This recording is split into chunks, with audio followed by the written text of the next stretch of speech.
Hello मेरे प्यारे viewers, कैसे हो आप सब। आई होप सब मस्त होंगे और स्वागत है आपका फिर से एक नई कहानी में। मेरे पति जॉब के लिए अक्सर बाहर रहते थे और सास ससुर भी तीर्थ स्थान गए थे। मैं घर में अकेली थी और मम्मी ने कहा रोहित को कुछ दिन के लिए तुम्हारे पास भेज दिया जाए तो तुम्हारा भी मन लगा रहेगा। तभी डोरबेल बजी और मैंने डोर खोला तो रोहित बाहर खड़ा था और मैं धीरे धीरे अपना हाथ मिलाने के लिए आगे बढ़ाया और जैसे ही मैंने हाथ मिलाया तो मुझे जोरदार करंट लगा। मुझे लगा कुणाल सचमुच अब बच्चा नहीं रहा। माय गॉड, मेरी आंखें फटी की फटी रह गई। कहानी बहुत ही इंटरेस्टेड और मज़ेदार है। तो दोस्तों चलिए आपको स्टार्टिंग विस्तार से कहानी सुनाती हूँ। मेरा नाम मैना है, मेरी उम्र 28 साल की है और मैं एक बहुत ही खूबसूरत लेडी हूँ। मैं एक हाउस वाइफ हूँ और रोहिणी दिल्ली में एक बड़े फ्लैट में रहती हूँ।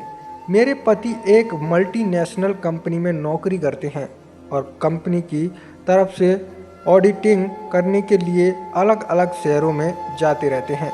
मेरी एक 9 साल की बेटी है। इसके अलावा घर में मेरे सास ससुर और भगवान की दया से धन की कोई दिक्कत कोई कमी नहीं है। मेरा गृहस्थ जीवन बहुत अच्छे से चल रहा है। बस जीवन में एक ही कमी है कि मेरे पति कई कई दिन घर से बाहर रहते हैं। मेरा मायका बुलंदशहर में है। पिछले महीने की एक सुबह मेरे मायके से मेरी माँ का फ़ोन आया कि रोहित का एग्ज़ाम है गुड़गांव में। अगर तुम्हें कोई दिक्कत ना हो तो वह तुम्हारे पास ही कुछ दिन रुक जाएगा। मैंने कहा मम्मी, इसमें दिक्कत कैसी, रोहित मेरे पास आराम से रुक सकता है। मैं बहुत खुश थी कि मायके से कोई आ रहा है। कुछ दिन तो अकेलेपन से निजात मिलेगी मुझे भी। मैं भी बोर हो जाती हूँ घर में पड़े अकेले अकेले। मैं आपको रोहित के बारे में बता दूँ कि वह बुलंदशहर में मेरे साथ ही स्कूल में पढ़ता था।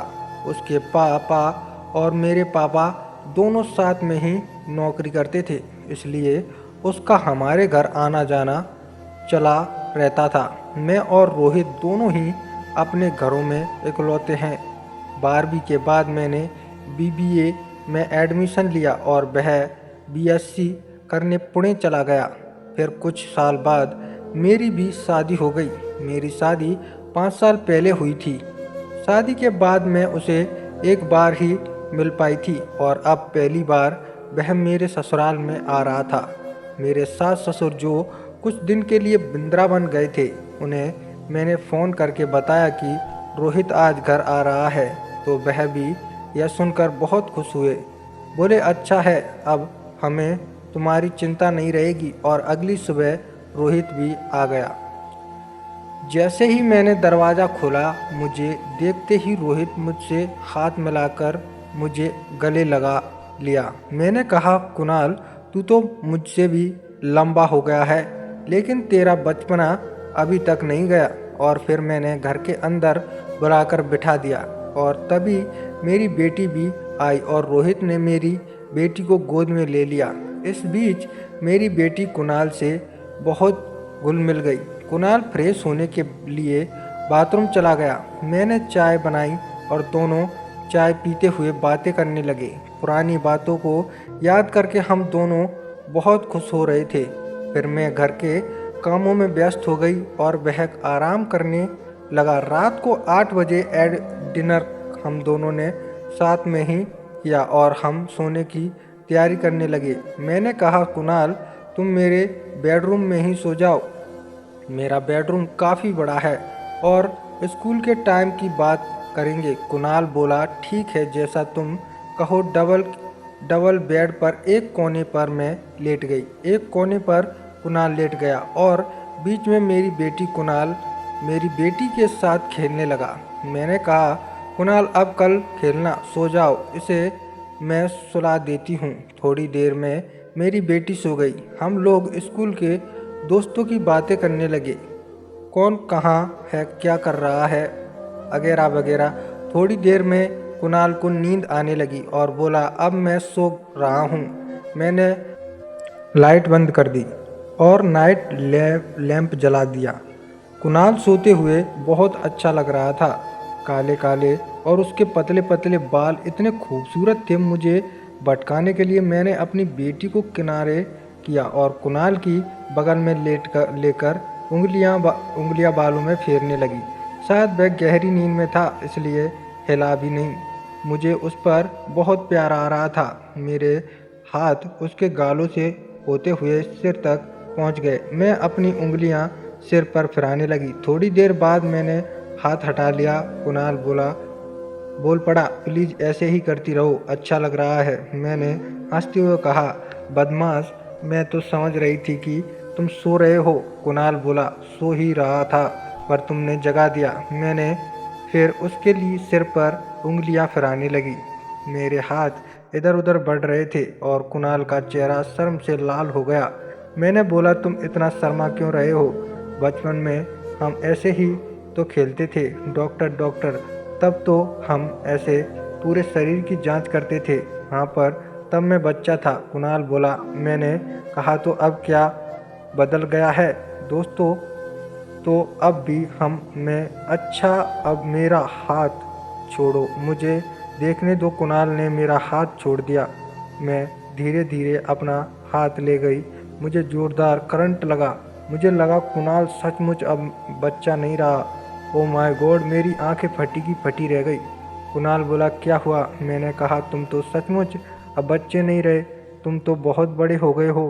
मैं अंदर तक हिल गई। मैं तो सपने में भी नहीं सोच सकती थी कि तुम इतने बड़े हो जाओगे। कुणाल बोला, तुम भी तो पहले से बहुत बदल गए हो। मैंने बोला, तुम भी पहले से डबल हो गई हो। उसकी बातों से मुझे कुछ होने लगा। मैं अपना मुंह उसके कान के पास ले गई और बोली, तुम्हारी कोई गर्लफ्रेंड है तो? वह बोला, नहीं।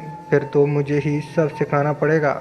और बिल्कुल धीरे धीरे से पूछा, कैसे लग रहा है? वह बोला, बहुत अच्छा। मैंने उसके कान में धीरे से पूछा, आगे क्या करना है? कुणाल का चेहरा एकदम लाल हो गया और फिर वह एकदम चुप हो गया। मैंने फिर पूछा, क्या हुआ कुणाल? पर इस बार वह बोला, मुझे कुछ नहीं आता। मैंने कहा, कोई बात नहीं। उसे बहुत शर्म आ रही थी। कुणाल मुझे देखकर बोला, तुम तो बहुत सुंदर हो। फिर वह काम करने लगा और मैं भी काम में उसका साथ देने लगी। कई दिनों से मैंने नहीं किया था। कुणाल की शर्म अब काम करते हुए कम हो गई और बोला, यह तो कमाल का काम है। अब काम शुरू हो चुका था। मुझे काम करने में बड़ा मज़ा आने लगा। मेरा मन खिल उठा। मैंने बोला, देखो कुणाल, अब यह काम की शर्म बर्म छोड़ो। तो जो काम करना चाहते हो वह जल्दी से करो। मैंने कुणाल को सीधे बिठा दिया और कहा, अब मैं तुम्हारा काम कर देती हूँ। कुणाल के मन में झरसी दौड़ गई। मैंने कहा, परेशान मत हो, थोड़ी देर में काम करने में बड़ा मज़ा आएगा। दोनों पसीने से तरबतर हो गए। मेरा शरीर कांपने लगा। थोड़ी देर बाद हम दोनों ही काम करते करते बहुत थक गए। कुणाल कहने लगा, काम करने में इतना मज़ा तो आज तक कभी नहीं आया। तुम बहुत अच्छी हो नैसी। कुणाल बोला। फिर मैंने भी बोल दिया कि मैं भी आज बहुत खुश हूँ। मैं तो कुणाल बोला, मैंने कभी सपने में भी नहीं सोच सकता था कि ऐसा काम भी कभी होगा। मैंने हंसते हुए कहा, कुणाल, सच में आज तूने इस काम में वह मज़ा दिया है जिसे मैं कभी नहीं भूल पाऊंगी। फिर हम दोनों फ्रेश होकर सो गए। 4 दिन कुणाल मेरे घर पर रुका और चारों दिन हम दोनों ने खूब एंजॉय किया और काम भी बहुत किया। तो दोस्तों, कैसी लगी आपको मेरी और कुणाल की यह कहानी? कमेंट करके ज़रूर बताइएगा और हमारे चैनल टेडी स्टोरी को भी सब्सक्राइब करें। ऐसी मज़ेदार कहानी सुनने के लिए मिलते हैं जल्द ही अगली एक नई कहानी के साथ। तब तक आप अपना ख्याल रखें और अपनी लाइफ एंजॉय करें। धन्यवाद।